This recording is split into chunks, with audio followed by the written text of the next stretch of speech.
내가 그리스도 안에서 참말을 하고 거짓말을 아니하노라. 나에게 큰 근심이 있는 것과 마음에 그치지 않는 고통이 있는 것을 내 양심이 성령 안에서 나와 더불어 증언하노니 나의 형제 곧 고리의 친척을 위하여 내 자신이 저주를 받아 그리스도에게서 끊어질지라도 원하는 바로라. 그들은 이스라엘 사람이라. 그들에게는 양자됨과 영광과 언약들과 율법을 세우신 것과 예배와 약속들이 있고 조상들도 그들의 것이요 육신으로 하면 그리스도가 그들에게서 나셨으니 그는 만물 위에 계셔서 세세의 찬양을 받으실 하나님이시라. 아멘. 그러나 하나님의 말씀이 폐하여진 것 같지 않도다. 이스라엘에서 난 그들이 다 이스라엘이 아니요 또한 아브라함의 씨가 다 그의 자녀가 아니라 오직 이삭으로부터 난 자라야 내 씨라 불리니라 하셨으니 곧 육신의 자녀가 하나님의 자녀가 아니요 오직 약속의 자녀가 씨로 영심을 받느니라. 약속의 말씀은 이것이니 몇몇 이때에 내가 이르리니 사라에게 아들이 있으리라 하심이라. 그뿐 아니라 또한 리브가가 우리 조상 이삭 한 사람으로 말미암아 임신하였는데 그 자식들이 아직 나지도 아니하고 무슨 선이나 악을 행하지 아니한 때에 택하심을 따라 되는 하나님의 뜻이 행위로 말미암지 않고 오직 부르시는 이로 말미암아 서게 하려 하사 리브가에게 이르시되 큰 자가 어린 자를 섬기리라 하셨나니 기록된 바 내가 야곱은 사랑하고 에서는 미워하였다 하신과 같으니라. 아멘. 네, 좀 길었는데 읽었습니다. 그리고 미리 말씀드린 대로 성경 구절에 대해서는 제가 읽고 레드 칼라 빨간색으로 되어 있는 것이 여러분들 읽으시면 됩니다. 영어든지 뭐든지 뭐 닥치는 대로 한번 해보려고 해요. 여기 미국이니까 아시는 분 몇 명만 읽어도 되고 부담되면 안 읽어도 되고 그렇죠. 일단은 레드 칼라로 된 것은 여러분들의 몫입니다. 제가 한번 이제 시작해 보겠습니다. I am telling the truth in Christ. 설명을 하면서 제가 끊으면 여러분들 연결하면 되게 그렇게 하면 됩니다. 주님 안에서 내가 진실을 말합니다. I am not lying. 내가 거짓말을 하고 있는 것이 아닙니다. My conscience testifies with me in the Holy Spirit. 나는 내 양심이 성령 안에서 증거하고 있다. 이렇게 이야기하고 있습니다. 네, 여러분들. There I have a great sorrow, and unceasingly grieved my heart. 예, 마음속에 굉장히 슬픔이 있는데 unceasing grief라는 것은 그치지 않은 마음의 고통을 말하는 거예요. 계속적으로 이게 뭐 한번 슬프고 말고 이게 아니고 끊임없는 그 고통이 있다는 걸 이야기하는데 봅시다. For I could wish that I myself were accused. 이건 wish라는 것은 소망한다, 희망한다는 뜻이거든요. 그런데 내가 그것을 원하는 그 희망을 하는데 뭐냐면 I myself, 내 자신이 were accused, 저주를 받아서 그죠? separated from Christ, 그리스도로부터 분리되어지고 for the sake of my brethren, 나의 형제들을 위해서 차라리 내가 저주받아가지고 그리스도에게서 끊어지기를 원한다. 이런 표현입니다. 다음 여러분들 주십시오. 그러니까 brethren 것은 형제를 말했고 kindred이라는 것은 밑에 있죠. 나와 있는데 a man who is one of a person's blood relations. 핏줄이라는 거예요. relative 아니면 family member. 그래서 kinsman이에요. kinsman. 근데 이제 brethren하고 같은 의미로 쓰여졌죠. according to the flesh. 그러니까 육체를 따라서 피가 섞인 자로서, 그러니까 한 피를 받은 그런 형제 자매, 그죠? 그러한 자들을 위해서 내가 차라리 그리스도에게서 분리되어지고 내가 저주를 받고 싶다. 희망을 사는 거죠. 희망을 사는. 그런 일은 일어나지 않습니다. 물론 사도 바울도 물론 알죠. 네, 그런 표현을 했는데 어느 누가 이제 베이식 교회라고 조정민 목사님이 담임하시는 교회가 있는데 그분이 이 설교를 하시면서 이제 많은 사람들이 자기가 잘 되기를 바라지만 사실은 우리가 목회자도 마찬가지고 성도도 마찬가지고 내가 죽어야 된다. 네, 내가 희생해야 되는데 이러한 마음을 가지고 있는 것이 부럽다고 그렇게 이야기했는데요. 그러면서 이제 이분이 뭐라고 했는가 하면 우리가 죽어지고 또 우리 베이식 교회가 사라져야 또 다른 교회들이 부흥하지 않겠는가 가이가 아무도 아멘을 안 해요. 그래서 이제 농담삼아 이야기를 하는 걸 봤는데 그걸 보면서 이제 한 가지 생각이 들더라고요. 왜냐하면 미국 교회의 그 개척 상황을 보게 되면 제가 한 가지 충격받는 건 한국 교회도 마찬가지입니다만 특별히 미국 교회에서 제가 개척을 뭐 하게 됐는데 하나님의 은혜로 그렇지만 이제 보게 되면 교회 개척 10년 20년 하다가 그 목회자가 후배에게 물려주는 수도 있지만 그 교회가 성장하는 수도 있지만 어떤 경우에는 목회자가 이제 주님 품으로 간다든지 아니면 이제 목회를 이제 리타이어 한다든지 할 시점에 대해서 교회가 트랜지션이 되지 않고 그냥 교회가 없어지는 거예요. 없어지고 당연히 그 교회에 있는 성도들은 다른 교회로 흡수가 되어집니다. 아니면 교회를 안 나가는 사람도 물론 있긴 있겠죠. 그런 식으로 되는 거 보면서 한편으로는 안타까운 마음이 들었어요. 그런데 한편으로는 그 목회자가 뿌린 씨앗과 피와 땀이 그렇다면 그것이 완전히 헛되었던가 그런 생각을 한번 해보게 됐어요. 그래서 어떤 목회자들은 굉장히 건물에 치중을 합니다. 그래서 막 어떻게든지 건물을 만들어 보려고 하고 난리를 치고 그렇게 하는데 저는 처음부터 그렇게 하지는 않았고 그렇지만 이제 전혀 준비를 하지 않아서는 안 되겠다 하는 그 생각에서 조금씩 건축건금을 사실은 뭐 지금 현재 아무것도 살 수 없고 뒷받침도 할 수 없는 금액이지만 모으기는 시작합니다. 그것이 어떻게 됐든 간에 그런 정신을 가지고 있어요. 그렇지만 뭐 미친 듯이 거기에 집중해서 건축건금 하자 뭐 이런 건 처음부터 생각하지 않았고 목회 주관상 쥐어짜는 목회는 내가 하지 않겠다. 무엇이 무엇이든 간에 영적인 것도 마찬가지예요.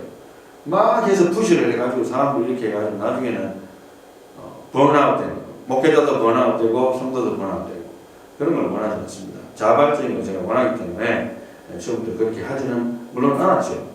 그래서 오늘 이 본문 말씀에 사도 바울의 마음을 보고 그렇게 이야기하는 거 보고 뭐 그분의 말을 빌리자면 세계로 선교 교회가 죽어져야 더욱더 더 큰 교회가 생기지 않겠는가 뭐 그렇게 이야기할 수도 있겠어요. 그러니까 우리가 내 교회, 나 자신, 내 가족 그리고 조다니엘 목사라는 그 사람 한 사람 이것을 걸고 모든 것을 한다는 것 자체가 사실은 무의미한 거예요. 사실은 하나님 보실 때는 하나님이 이 돌들로도 아브라함의 자손이 되게 하시기를 하셨어요.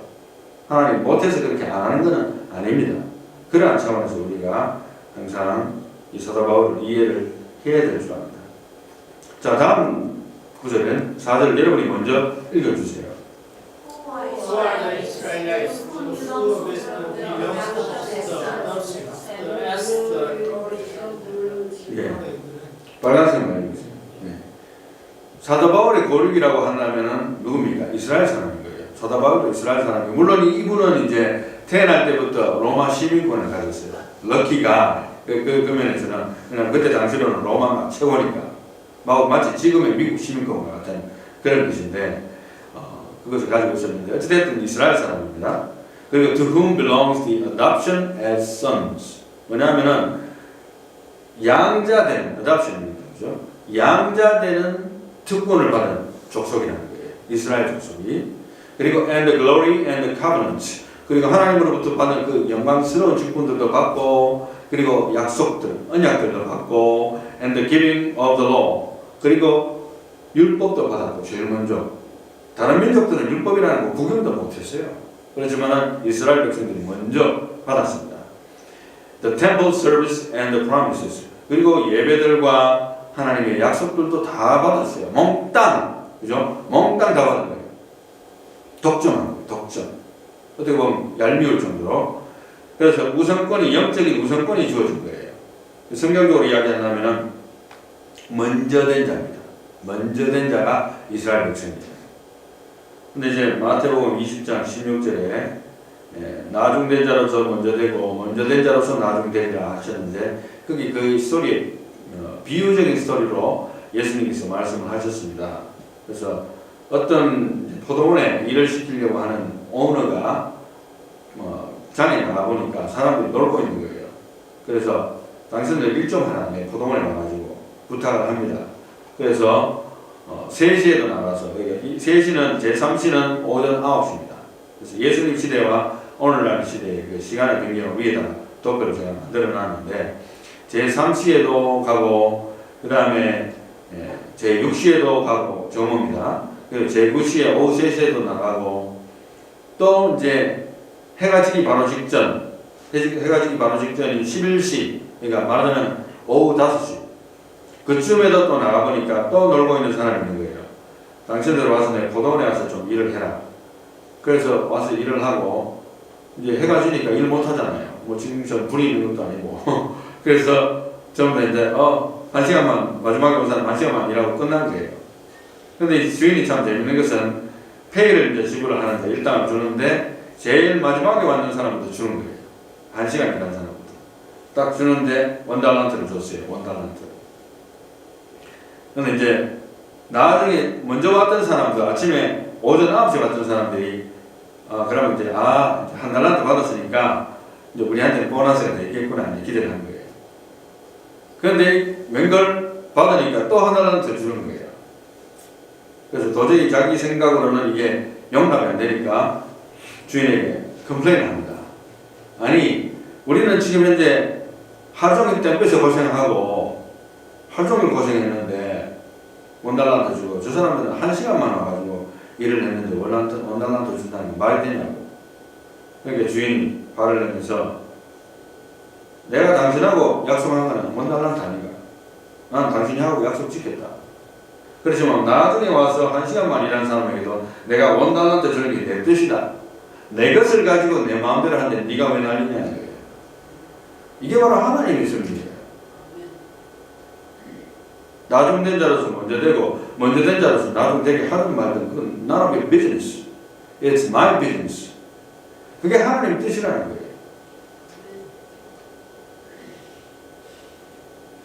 5절 말씀 한번 봅시다.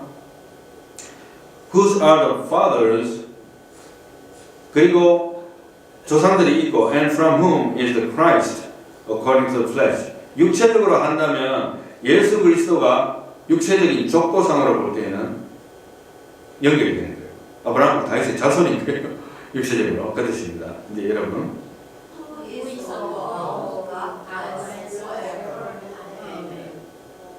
계속해서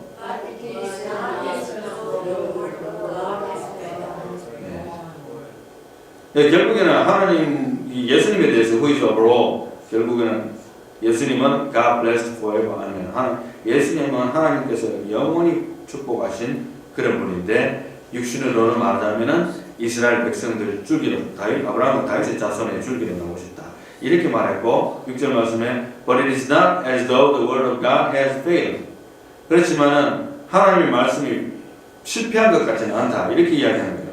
갑자기 왜냐하면 For they are not all Israel who are descended from Israel. 그러니까 이스라엘 족속으로부터 육신적으로 그냥 핏줄이라고 해서 전부 다 이스라엘이 아니라고 지금 이야기를 하는 거예요. 그렇게 하면서 하나님의 말씀이 실패한 것 같지는 않다. 그렇게 이야기하면서 논리를 전개합니다. 7절 여러분들.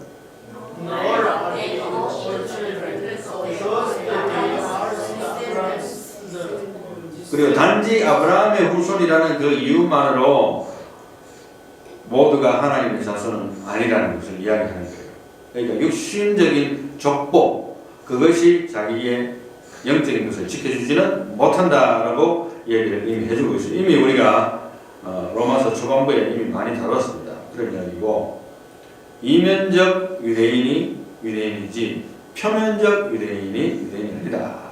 이 말입니다. 그리고 but through Isaac your descendants will be named.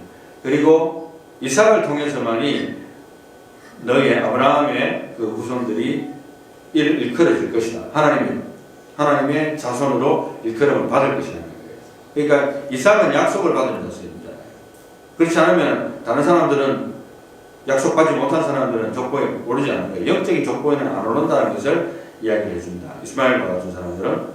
그래서 8절 말씀 여러분 It is not the children of the flesh who are the children of God. 그렇죠. 하나님의 자녀는 육체적인 자녀가라는 의미가 아니라는 거예요. 여러분 내가 예수를 믿는다고 해서 내 자녀가 예를 들어서 5명이 있다 칩시다. 실제로는 아니지만 그러면 그 5명들이 자동으로 다 예수 믿게 되느냐? 천만의 말씀이에요. 물론 뭐 영향을 많이 받겠죠. 믿을 가능성이 높습니다. 그렇지만 개런티는 안 돼요. 하나님만 하시는 겁니다. 예, 그런 이야기가 될 수도 있겠고요. 그 다음에 이제 But the children of promise are regarded as descendants. 육신적인 적보상으로 이어왔다고 해서 내가 무조건 천국 간다 이게 아니고 하나님의 약속을 받은 자만이 이제 하나님의 자녀가 된다 이런 뜻이에요. 그래서 하나님의 입장에서는 약속하시는 거예요. 약속. 그 다음에 9절 말씀 여러분. For it is the word of promise. 하나님의 약속이 이러한 것입니다. At this time I will come. 그리고 내가 올 것이다. And Sarah shall have a son. 이거 세라가 아들을 낳을 것이다. 이렇게 예언을 했죠. 여러분 10절. And not only this, but the prophets. 그리고 이것뿐만 아니라 리브가가 누굽니까? 이삭의 와이프잖아요. 이삭의 와이프. 그러니까 아브라함의 아들 이삭의 와이프는 또 리브가입니다. 레베카라고 하는데 리브가인데 also when she had conceived twins by one man. 그리고 이삭에 의해서 쌍둥이를 잉태하게 됐습니다. 쌍둥이. 근데 our father Isaac. 그러니까 이제 이란선 쌍둥이를 보는데요. 모양이 다르기 때문에. 근데 our father Isaac. 이삭으로부터 쌍둥이를 임신했는데 봅시다. 11절 여러분. For the twins were not just born and had not done anything.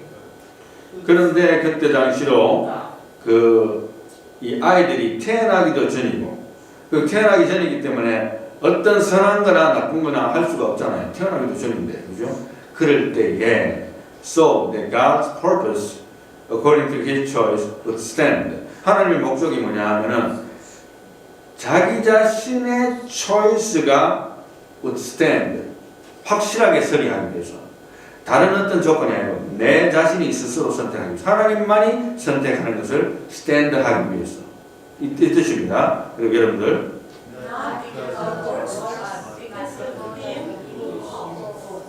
그렇죠. 어떤 행동의 행위로나 but because of him who calls. 그렇지만은 그게 아니고 그 분을 부르시는 이로 말미암아 서게 하려 했다 이 뜻이거든요. 그러니까 하나님의 전적인 주권을 얘기하는 거예요. 그래서 옛날에 제가 설교할 때 하나님이 누구신가? 하나님은 엿장수다 이렇게 얘기했어요. 왜 엿장수냐 하면은 엿장수 마음대로라는 말이 있기 때문에. 그러니까 엿장수 마음대로 자기 주고 싶은 대로 주는 거예요. 주고 싶은 자에 많이 주고 주는 자에 안 줄 수도 있고 그런 거죠. 예.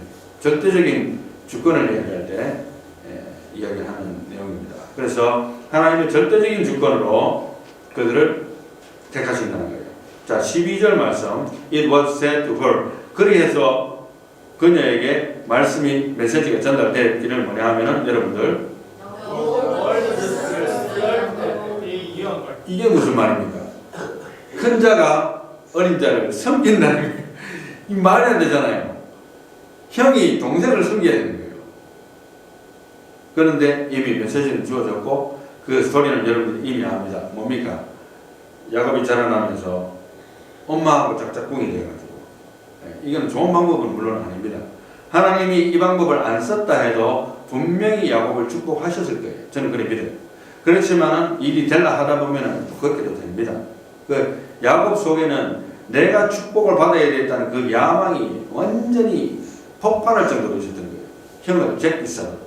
그래서 형이 사냥을 하고 배가 고프고 왔는데 형, 내가 형한테 부탁할 게 있다. 뭔데? 장자의 명분을 내한테 팔아. 내가 팥죽 한 그릇 끓여줄 테니까. 배가 고프 죽겠는데 뭐 장자의 명분이 별 거냐? 그래 내가 너한테 팔게. 갖고 와라. 뭐 팥죽 한 그릇에 쉽게 말하면 장자의 명분을 팔아버렸어요. 그래서 그런데 그것이 계기가 돼가지고 이제 야곱은 굉장히 맨들맨들한 사람이고 에서는 털이 많은 사람이에요. 목소리도 다르고 그래서 변장을 합니다. 왜? 아버지 이삭이 이제 눈이 어두우니까 사람을 분간을 못해. 그러니 이제 아들이 딱 들어왔는데 에서인 척하고 들어온 거예요. 에서가 사냥을 해가지고 이제 아버지한테 대접하고 이제 장자의 축복을 받으려고 나갔는데 그 사이에 들어가가지고 쇼를 한 거예요. 그래서 가슴에 털도 붙이고 목소리를 에서처럼 흉내 내려고 하면서 아버지 제가 왔습니다. 목소리는 에서의 목소리인데 네가 진짜 에서냐 가까이 와라. 만져보니까 털도 있는 것 같고 그러니까 속은 거예요 아버지가. 그래서 하는 수 없이 장자의 축복을 내렸어요. 그런데 속아서 내렸든 어떻게 내렸든 하나님은 그 축복을 변동을 안 했어요. 그래서 야곱은 장자의 축복을 받게 되고 형이 와서 노발대발해서 죽이려 하니까 도망갔지 않습니까? 그래서 여러 가지 뭐 스토리가 섞여가지고 나중에 죽을 뻔하다가 나중에 결판 실험하고 하나님과 실험하고 뭐 이렇게 돼가지고 야곱은 결국에는 믿음의 조상의 족보에 옵니다. 원래는 에서가 올라야 돼 맞죠? 원래는 에서가 올라야 될 자리를 야곱이 차지하고 있어요. 나올 때부터 발꿈치 잡고 나와버렸어요.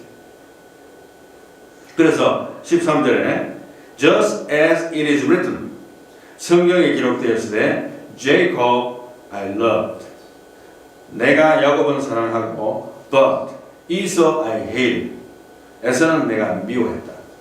하나님이 미워할 이유가 무엇입니까? 사실 누구를 미워할 이유가 없죠. 여기서는 하나님께서는 그를 보시고 그의 믿음을 없음을 보시고 이미 태어나기도 전에 결정해버린 거예요.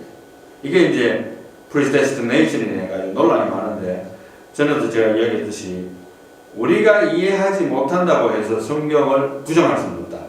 그게 항상 중요한 건데 천국 가서 물어보세요. 만약에 여러분들 아직도 이해 못하신다면 하나님 정말 predestination 도대체 어떻게 한 겁니까? 이렇게 한번 물어보시기 바랍니다. 그래서 하나님께서 그렇게 이미 태어나기도 전에 그렇게 결정 지어놓은 거예요. 무서운 사실입니다. 자, 네덜란드 신앙 고백이라는 걸 한번 보겠는데 물론 벨직 신앙 고백이라는 말로 하는데요. 이것은 이제 16세기 네덜란드에서 칼빈주의에 입각해서 작성이 된 기독교 신앙 고백서입니다. 그래서 라틴어는 Confessio Belgica라고 부르는데 벨지카라는 말이 원래는 벨기에하고 네덜란드가 나눠지기 전에 원래 네덜란드 자체를 벨지카라고 불렀답니다. 그래서 전체를 가리키는 말인데 이 때문에 네덜란드 신앙 고백은 벨직 신앙 고백이라고도 불립니다. 벨직 컨페션. 그래서 이거는 이제 귀도 드 브레에서 쓰여졌는데 이 사람은 이로 인해 가지고 1567년에 순교하게 됩니다. 도로트 총회에서 1618년에서 1619년 저기 문좀 그는 이로 인해서 1567년에 순교했고 도로트 총회에서 1618년에서 1619년에 네덜란드 신앙 고백 곧 벨직 신앙 고백은 하이델베르그 요리문답과 도로트 신조와 더불어서 하나 되는 세 가지 내용을 채택이 돼가지고 칼빈주의 전통의 개신교 신앙을 대변하는 중요한 문서로 오늘까지 내려오고 있습니다. 그래서 벨직 신앙 고백 이퀄 네덜란드 신앙 고백이다 이렇게 알고 계시면 되겠고 개신교, 칼빈주의 그리고 리폼 그러니까 개혁주의 신앙에서는 굉장히 중요하게 다루는 문서입니다. 기도 드 브레라는 사람은 이제 종교개혁자이고 제네바에서 칼빈과 베자의 제자이며 신학자인데 남부 네덜란드 헤인아우트 지역 먼스에서 태어났는데 45세에 이제 스페인 종교재판소에서 의해서 발렌시안데스에서 순교를 하게 되었습니다. 그래서 벨직 신앙 고백서로 알려진 왈론 신앙 고백서를 편집하고 출판했다고 알려져 있습니다. 나머지 내용은 일단 생략하고 다음 페이지 보면 그림을 보면 이제 벨직 신앙 고백서의 원래 원문의 모습, 표준 모습입니다. 그리고 이제 벨직 신앙 고백서에서 1561년 벨직 신앙 고백서에서 오늘 본문과 연관해서 예정론에 관한 것을 어떻게 이야기하는가 한번 읽어보고 넘어가도록 하겠습니다. 제 16조 선택에 관하여 우리는 아담의 후손이 이처럼 우리의 최초의 부모의 죄로 인해 멸망과 파멸로 떨어졌기 때문에 하나님은 자기 본연의 존재, 즉 자비롭고 정의로우신 분으로서 자기 자신을 드러내신 것으로 믿는다. 그는 자비로우셔서 자기의 영원한 불변의 뜻과 선의에 따라 사람들의 행위를 돌보지 않고 나오죠. 자기의 뜻을 따라서 사람들의 행위를 따라 돌보지 않고 우리의 주 예수 그리스도 안에서 선택한 사람들을 멸망에서 구출한다.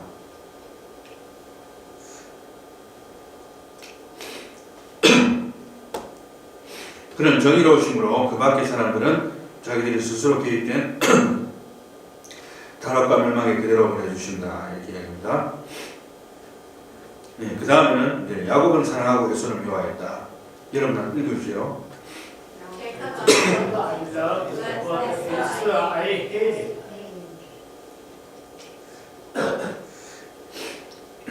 갈빈주의 5대결 리투비 중에서 U에 해당하는 것이 unconditional election입니다. 무조건적인 선택.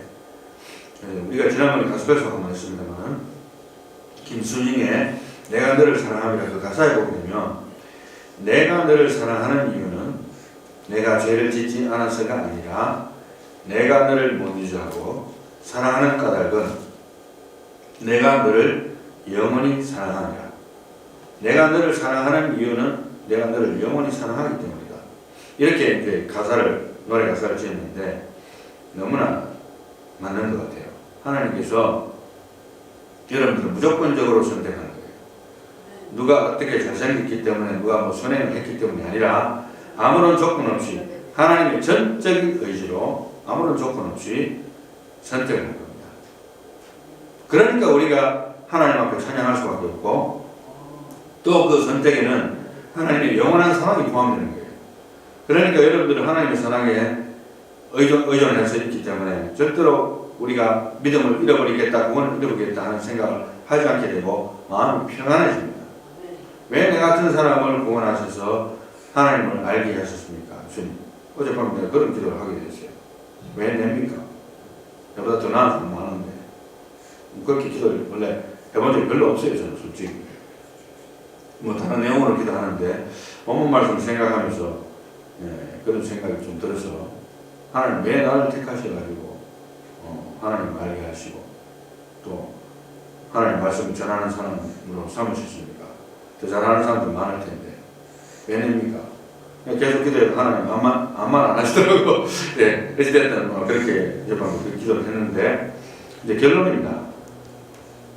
결론은 오늘 이렇게 내리고 싶습니다. 오늘 본문 말씀을 통해서 야곱은 사랑하시고 에서는 미워하셨다면 그것을 피할 수 없다면 믿음으로 통과하라. 내가 믿음이 있다면 사랑받은 자임을 의심치 마라. 좀 길지요. 예, 뭐 이렇게 할 수밖에 없어서 사실은 거의 한 두 가지 주제가 하나로 합쳐지는 내용인데 소제목으로 이제 설명을 하고 결론을 내리겠습니다. 과거를 묻지 말라는 말을 많이 하잖아요. 굉장히 중요한 것 같아요. 과거를 묻지 말라. 예수 믿는 사람에게는 보라 이전 것은 지나갔으니 새로운 비전이 되었다. 새 것이 되었다고 했기 때문에 과거를 묻지 마세요. 엄격한 의미에서. 회개함으로 완전히 새로워질 목적이 있다면 아예 과거 자체는 보지도 마세요. 과거를 봐서 내가 회개하고 하나님 앞에서 두 손 들고 주여 내가 그런 죄인입니다 하는 것까지는 좋아요. 그러나 과거를 계속해서 울고먹을 바에는 나 자신을 치는 도구로만 울고먹을 바에는 그냥 묻지 않는 게 좋습니다. 상대방도 그렇고 나도 그렇고 타인도 그렇고 나 자신도 그렇고. 그런데 과거를 묻긴 물어야 돼요. 왜냐하면 단 이것을 하나님에게만 끌고 갈 수 있다면 과거를 끊임없이 물어도 괜찮아요. 왜? 우리를 죄사함을 주시고 우리를 손가락질하지 아니하시고 우리를 채찍질은 하시지만 사랑하시는 그 하나님이시기 때문에 뭐 과거 얼마든지 뭐 과거 보따리 끄집어 내가지고 하나님 앞에 뭐 밤새도록 이야기하든지 말든지 뭐 알아서 하세요. 네. 그 다음에 현재를 중요하셔요. 현재는 뭐냐면 지난 주간 우리 성도님들 이제 2명의 직계가족 부고와 또 1명의 사촌의 부고 소식을 이 작은 교회에서 이제 그 기록적으로 우리 교회 목회상으로는 처음 이제 기록입니다. 사실은 이 한 주간에 3명이 직계가족 2명과 또 사촌의 부고 소식까지 겹쳐가지고 들어본 적은 3명이 처음인데 천국 간 사람은 갔고 지옥 간 사람은 갔습니다. 이미 돌이킬 수 없는 강을 걷는 거예요. 내가 죽고 싶어가 따라가고 싶어도 따라갈 수 없어요. 내가 따라가면 난 천국 가는 거예요. 그것은 살아있는 유족들에게 삶의 기회가 주어졌고 it is given opportunity. 그죠? 그래서 그들에게 주어진 기회를 위해서 기도하고 미니스트를 하는 것이 우리의 남은 사명입니다. 할렐루야. 뒤를 돌아보지 마세요. 하나님 뜻이 아닙니다. 그리고 미래에 대한 염려를 떨쳐버려야 되는데요. 이것도 참 오늘 본문과 연관해서 이야기하지 않을 수가 없는데, 미래는 하나님과 내가 현재의 삶을 통해서 이루어낼 작품입니다. 그래서 어떤 모양이 됐든지 간에 하나님과 더불어서 우리가 만드는 작품이다 이렇게 생각한다면 얼마나 고귀한지 몰라요. 지금 현재가 결국에는. 그래서 한마디로 말한다면 하나님의 선택과 예정하심을 핑계거리로 삼지 말자. 우리가 이해하지 못한다고 해도 일단 받아들여야 된다고 이야기했습니다만, 이해한다고 해도 때로는 우리가 그것을 핑계거리로 삼으려는 욕망이 있어요. 하나님 정해놨으니까 이 모양 이 꼴이 됐으니까 뭐 내가 어떡하겠나, 이제 부정적인 말만 하는 거예요. 하나님에 대해서 감사해야 됩니다. 예를 들어서 내 가족 중에 누가 지옥 갔어요. 명백하게 이 사람은 예수를 안 믿었어. 그런데도 내가 감사해야 되죠. 왜? 나를 구원하셨으니까. 나를 구원하셨으니까. 나도 같이 지옥 백성이 돼야 되는데 나라도 구원하셨으니까. 하나님의 선택과 예정하심에 대한 어떤 핑계거리를 삼는 것은 전적인 죄인의 근성이에요. 우리가 예수를 믿어도 그 죄인의 옛사람의 근성이 살아있는 거예요. 항상 이야기했죠. 이것도 마찬가지예요. 항상 핑계하고 싶은 거예요. 그러니까 하나님 앞에 갔을 때는 핑계 못할지라도 여기서만큼은 우리가 핑계하려고 하는 거예요. 이제 결론입니다. 야곱은 사랑하시고 에서는 미워하셨습니다. 이미 단딜입니다. We have no choice but to follow. 그렇지만 그것을 만약에 피할 수 없다면 믿음으로 통과하고 받아들이세요. 그리고 감사하세요. 내가 믿음이 있다면 나 자신은 어떤 존재입니까? 하나님으로부터 사랑받은 자임을 의심하지 말라. 확신을 가지고 살아갈 수 있는 저와 여러분들이 다 되시기를 예수님의 이름으로 축원합니다.